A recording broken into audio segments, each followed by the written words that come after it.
não dou ele por ninguém. Oh, boi, oh. Oh, quando eu quero bem, quando eu grito, o gado vai. Quando eu chamo o gado... Meu nome é Djalma Correia, eu sou mineiro de Ouro Preto, nascido em 1942. E eu acho que lá é que começa meu interesse por esses aspectos da cultura popular. Eu me lembro bem, Ouro Preto eu menino, pela noite a gente ouvia o Zé Pereira passando pelas ruas de Ouro Preto, e aí de manhã juntava a meninada toda e a gente fazia o nosso Zé Pereira com lata de banha, e aí era a gente repetindo o que a gente ouvia durante a noite. E aí então minha coisa com a percussão, minha ligação com a percussão foi muito grande desde o início. Aí eu começo a estudar um pouquinho mais a bateria e vou para Belo Horizonte. E aí fui tornando músico profissional e tive a possibilidade de gravar algumas coisas ainda em Belo Horizonte e depois a ida para Bahia. Bahia, então a coisa se torna uma mais séria, um estudo mais sério da percussão, da bateria e de toda a percussão sinfônica também. Eu toquei durante alguns anos na sinfônica e aí começa todo esse trabalho dessa garimpagem, né? Essa garimpagem desses aspectos da cultura brasileira.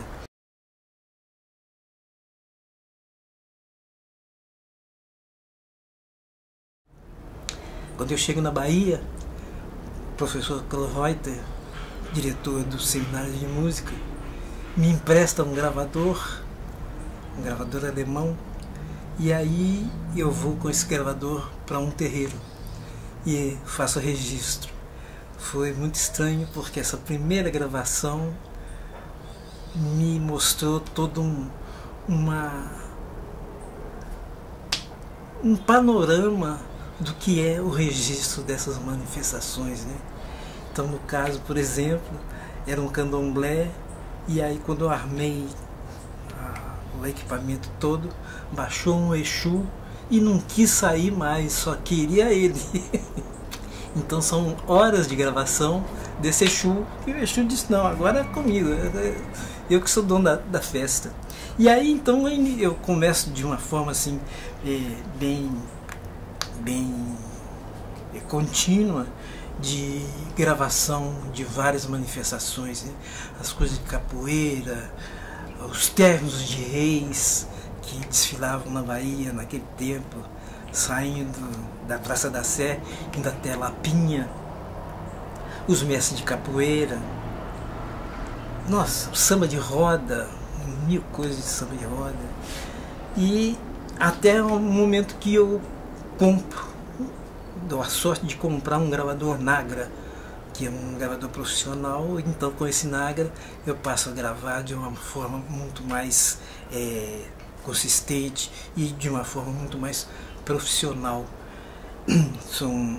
São anos e anos de documentação com esse meu Nagra, onde eu vou documentando todos esses aspectos que eu vou encontrando pela frente. A gravação eu sempre partia do princípio do registro magnético, da forma mais fiel possível, mas ao mesmo tempo vinha a necessidade da fotografia.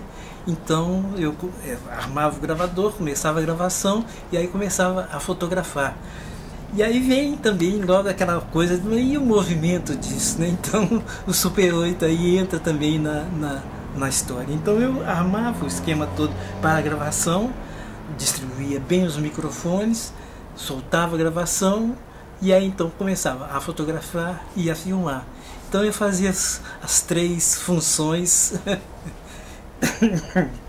simultâneas, o que deu um resultado muito bom, porque tem uma veracidade na coisa, não é nada feito agora, vamos, não, é como estava rolando, e aí a foto também tem toda essa espontaneidade, e isso eu consegui de uma maneira assim, muito feliz. Isso são as fichas para localizar o material, né? Samba de roda. Então eu tenho sempre um código samba de aboio, samba de roda. Bahia 020 é a cor da fita, SR1 aonde? Em Cachoeira. Bahia 021, SR2 Cachoeira. Bahia 022, SR1 Boa Morte Cachoeira. Bahia 007 Mestre Caiçara de Salvador.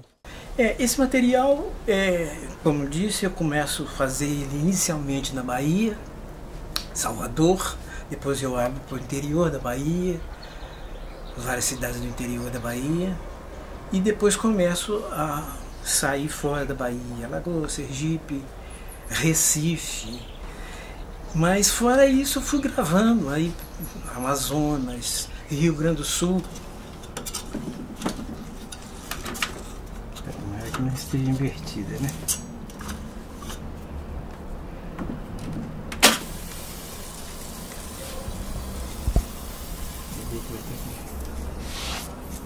No Maranhão é Lego, Chapanã, Babaricá, Xabaluaí, que é sincretizado aqui no Maranhão com São Sebastião, ou seja, Rei Sebastião. Ele é da família de Abaluaí, é filho de Sobô, que no candomblé é Nanã, e que para nós é Vó Missã na casa de Nagô, e na casa das Minas é Sobô.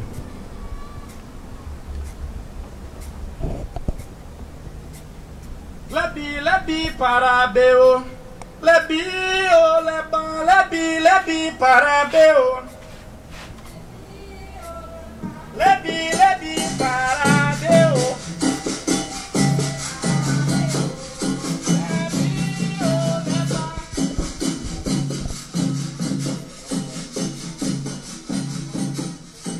A documentação folclórica é uma coisa assim que já acontece há muitos anos, né?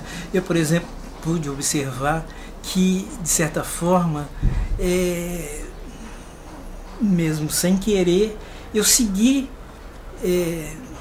inconscientemente as pegadas de Mário de Andrade. Eu fui em vários lugares onde teve também, e aí valeu muito essa comparação, o que era a documentação naquela época e o que é a documentação 20, 30, 40 anos depois. E aí eu pude ver uma série de material que eu gravei, como carimbó, como uma série de outros que eu havia gravado, e que ele também gravou isso, não sei quantos anos, mas eu não sabia disso, né?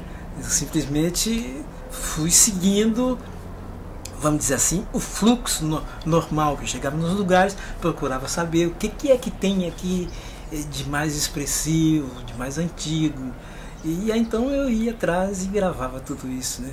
Muita coisa assim, com pessoas que me ajudaram muito, por exemplo, o Mestre Didi.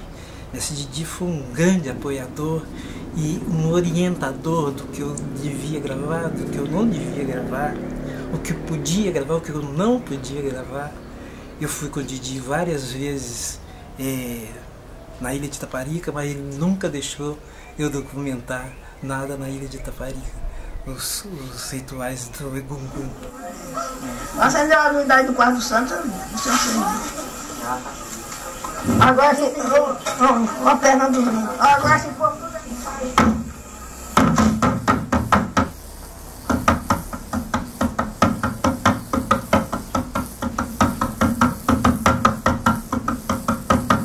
Isso é uma gravação, né? É uma fita original. É o candomblé Xangô de Bilina. Você vê que aí é uma gravação sem ainda nenhum tratamento. Eu tenho aí um canal, depois abro o segundo canal, que são os tambores, e aí eu vou fazendo a adição dos outros instrumentos. A ideia nunca foi de criar um acervo, não, muito pelo contrário. O que eu sempre procurei, me motivava muito, era gravar essas manifestações, principalmente onde a percussão era um fator importante, para poder entender essa polirritmia, entender aquela trama que acontecia com a percussão, que era para mim assim um ponto de interrogação muito grande. Então, o meu interesse sempre em gravar, tanto se vocês observarem, 80%, 70% das minhas gravações, a percussão está muito presente. Isso por quê? Porque eu sempre tive esse enfoque de gravar detalhes dessa percussão para entender essa polirritmia. Então, isso talvez tenha sido a mola mestra para eu manter esse trabalho com esse nível que eu consegui, com essa qualidade que eu consegui, exatamente para isso, para poder estudar esses detalhes da percussão dentro desse universo afro-brasileiro. E por assim, durante anos, eu mantive essa constante de gravar esse material. E uma das coisas que eu tinha muita vontade é de retornar a essas comunidades mostrando esse material. São materiais assim que eu acho que vai mexer muito com a memória dessa gente. Uma das coisas que eu gostaria muito é isso, é de voltar a essas comunidades mostrando esse material, projetando os slides e os filmes Super 8, o que eu acho que seria uma coisa assim maravilhosa para esse pessoal que ia reconhecer assim os parentes velhos, né? E até eles mesmo, crianças ainda, e de certa forma retomar esse contato e talvez conseguir uma autorização atualizada, né, pelos seus descendentes para a divulgação desse material de uma forma que eu acho como deve ser.